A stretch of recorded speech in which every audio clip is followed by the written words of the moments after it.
Hello, it's Grandma Karen. We have learned a lot about your machine. Today's lesson will be a little longer. You will sew on 2 paper practice pages. You can watch the whole video and then do the practice sheets, or stop after each demonstration and sew that worksheet and then watch the next demonstration. In this video, we will be talking about the Bernina 135 Sport. We will learn about a few more buttons and knobs on your machine, but let's start by talking about 3 safety rules. In our last lesson, we talked about what we do with our hands when we sew. If you learn to use your hands the correct way, it will help you keep your hands away from the needle. Rule 1.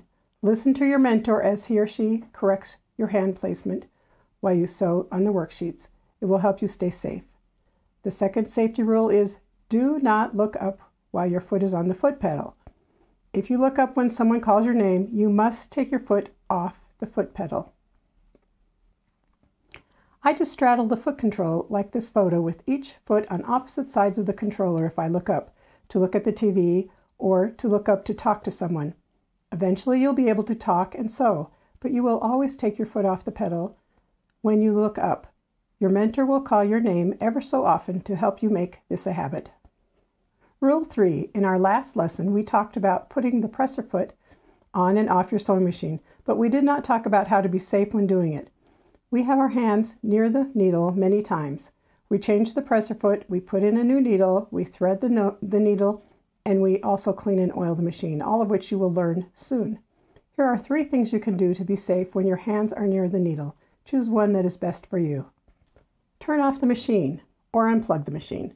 This will also turn off the light. Unplug the foot control. This will let you keep the light on. You can also just move the foot control way over to the side, away from your foot. This is what I usually do. By doing one of these things, it will prevent you from accidentally stepping on the foot control while working near the needle. Your mentor will remind you. There are 3 types of home sewing machines. They are also called domestic sewing machines.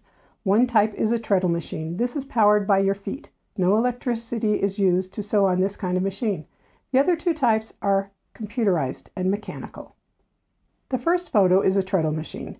The second is a mechanical machine. The third photo is your machine. It is a computerized machine. It has a display screen that the mechanical machines do not have. When you turn on your machine, the display screen turns on. This is how you tell what the settings are turned to. These blue buttons are the pattern selectors.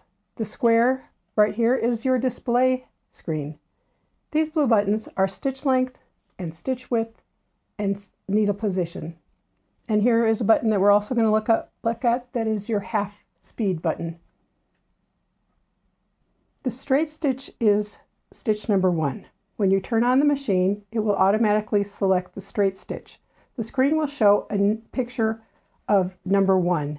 If you change the stitch, it will show a different number of the stitch that you selected. To go back to the straight stitch, you can push the clear button, which is also the delete button. You can press the number 1 stitch, or you can turn the machine off and then go back on. You will be using the straight stitch to sew with today. When you turn on the machine, the needle will be lined up in the center of the foot and the center guide on the presser foot. The needle will be the center position. Your machine lets you change the needle positions. There is a center, and there are 4 positions on the left and 4 positions on the right.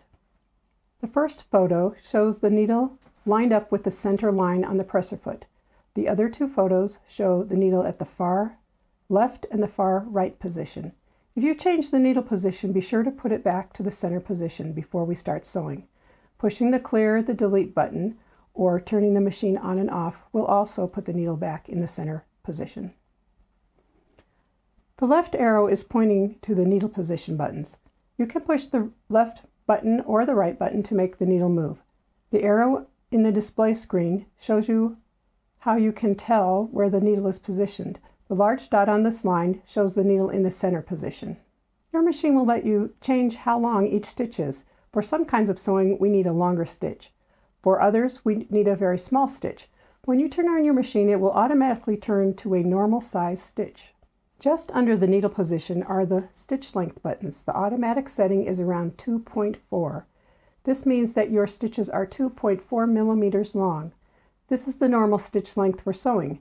Notice the tiny stitches between the buttons. This tells you that this is the stitch length button. The arrow on the display screen is pointing to where it shows you how long the stitches are. If you change the stitch length, a light will blink on the display that tells you where normal sewing length is. This class today is a no speeding class. As a beginner, you should go slow. We will practice going slow and going fast in a couple of minutes. When you sew slowly, you are more accurate. The blue arrow is pointing to the half speed button. The red arrow is pointing to the display screen and the symbol that shows that on the screen when half speed is turned on. For your sewing today, start with half speed. You can try full speed a little later. To get back to the full speed, just push the half speed button again. The symbol will disappear from the display screen. Your foot control on the floor also allows you to control the speed of your sewing. If you push really hard, it goes fast. If you push softer, it goes slower. If you have the speed on half speed, then pushing the foot all the way down will not let you go as fast as when you have it set for full speed. Part of the lesson today is to get the feel of your foot control. For best control, you should put your whole foot on the pedal like this, not like this. It's now time to pause the video and get your machine and worksheets ready. I will demonstrate how to sew on our 2 practice sheets. When you are ready, read the list of how to get ready and then turn the video back on. If some of the list does not make sense to you, then watch the previous lessons 1, 2, and 3 and it will explain it. This is the first practice sheet. There are 3 straight lines on the right and 2 diagonal lines on the left. Okay, we're going to start at the top of this line here, and you might have to lean in and look through the little oval hole right there to see if you can, looks like it's at the top. And we're going to reach our hand back here and put the presser foot down. Okay, so the thing that you're going to remember is that this slit or the line on my machine here, on my presser foot, is going to line up with this foot, this line that we're sewing on. So your eye is not looking at the needle, it's looking in front of this right here. All right, so let's start sewing. So we're going to go trying to keep that guideline on the presser foot on the line, and I want you to use your foot control and try to go a little faster and go a little bit slower, and then sew to the end of the line. Keep watching in front of your foot, and when you get close to the end, you might want to see if your machine has this. So my machine stopped with the needle in the up position. A lot of machines don't do that, and we will talk about this more later, but I want you to see if yours does, and if it doesn't, then it might have stopped like this with the needle partway in, or it might even stop with the needle all the way down in your paper. So what you're going to have to do is you're going to have to use your hand wheel, turn it all the way towards you until that needle is in its highest position. And then you can reach through and lift up your presser foot. Okay, we're going to go to our next line. And this time, instead of just starting at the top, we are going to try to find the exact top. And we are going to take our needle and we're going to put it down. And I'm like leaning to the side to see where that's going, so it starts right at the top. You might have to lean forward or lean to the side to see it. And I'm going to put my presser foot down and I'm going to start sewing. Now this makes it so that you can get exactly at the top.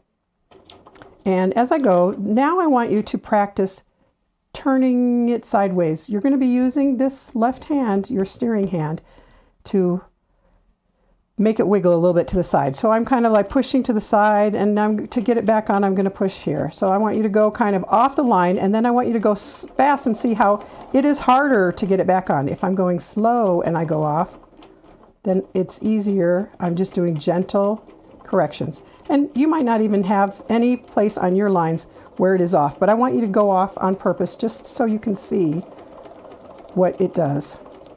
And we're sewing to the end of the line, and as I get close to the end of the line, I might want to use my hand wheel to get to that exact bottom of the line, and then I'm going to put the needle up to its highest position, reach back, and put my presser foot up.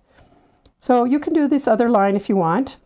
Now what I want you to do is I want you to start on one of these other lines. And we're going to do the same thing. One of these diagonal lines. We're going to put the needle down in, put the presser foot down.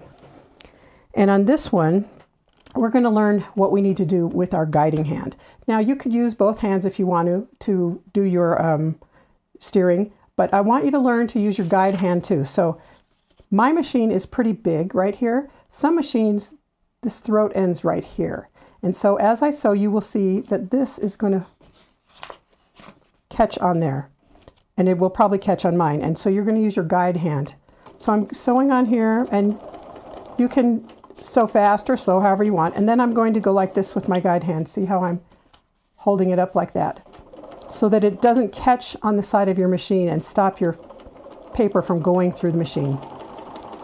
And when you're done, I want you to look at turn it over and look at all your lines. So let me get to the end right here. And I'm going to do a couple stitches to get there. And I'm going to turn my paper over and I'm going to look at my lines that I sewed. And you can see my line is pretty straight. And this one over here, see how I was curved? So see if you can get them as straight as possible. You probably won't get them perfect, and that's okay because you're just beginning. This is practice sheet number 2. We will learn to pivot. This is a sewing term for going around corners. Let's look at some close-up photos, and then I will show you how we do this on the machine. I drew an orange line on this fabric so you could see where I sewed around the corner or pivoted around the corner with black thread. I sewed on the line until I got close to the corner. I stopped a few stitches before the corner and used the hand wheel to do the last few stitches. So then I get to the corner and I put my needle down in the corner. I put my presser foot up.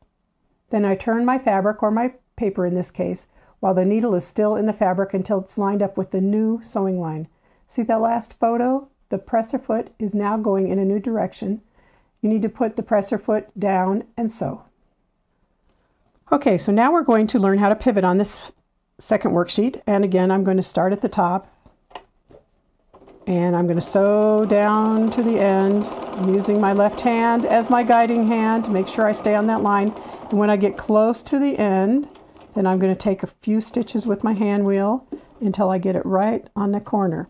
Okay, so remember, presser foot is down and needle is down. Now I'm going to reach behind here and take my presser foot up, and I'm going to pivot this fabric or turn the fabric. And it is really bumping into the side of my machine here, so I am going to have to use my guiding hand to roll this over like this. And then I'm going to put my presser foot down, and I'm going to sew to the corner. And this is a short line, so I'm going to go slow. And when I get to the corner, I'm going to let go of that. Okay, I'm going to use my hand wheel and put it down. And you can see here how this is running into my machine, so I'm having to hold that. Now I'm going to reach back, put my presser foot up, and turn it. Now it's not on the side anymore. So I'm going to put my presser foot back down. And right here, I have this little line on my foot is now lined up with the new line. And so I'm just going to go and sew until I get to the next corner. I'm not going to show you all the corners, but when you get to this pointy corner, you will have to, it'll be a little bit harder for you, the pointy corners. So just try to go around the whole maze, and then when you're done, turn it over and see how well you did on your corners. And ask your mentor for help figuring out how to do it better. I hope that it was fun for you today. I love sewing, and I hope you will too. Your homework is to do a little review. Tell your mentor, teacher, or relative the following things. Stop the video on the homework slide or take a photo. Here is your homework. 1. Tell your mentor 3 things you need to do to stay safe. 2. How do you put the needle in the center position and go slow? 3. How do you change the stitch and the stitch length? 4. Where do your eyes look when you sew on a line? 5. How do you more accurately start and stop at the beginning and end of a line? 6. How do you pivot on a corner? What do you do with the presser foot, the hand wheel, and the needle? And 7, if you haven't already, sew on the 2 practice sheets. In our next lesson, we will sew on 2 more practice papers. You will be sewing on curved lines, and we will try different stitch lengths. See you next time. And here's a note for the mentor. Call your student's name sometime while practicing. Remind them to take their foot off the pedal when you look up. Correct their use of hands. Left hand guides and right hand straightens. Start slow. Let them do the first row on each practice sheet on their own. Gradually add in corrections. Help them remember to use the hand wheel to start and stop sewing in the correct place. Encourage accuracy in pivoting. Praise them. Don't demand perfection. Print out more pages if they need more practice. Thank you for helping someone learn to sew.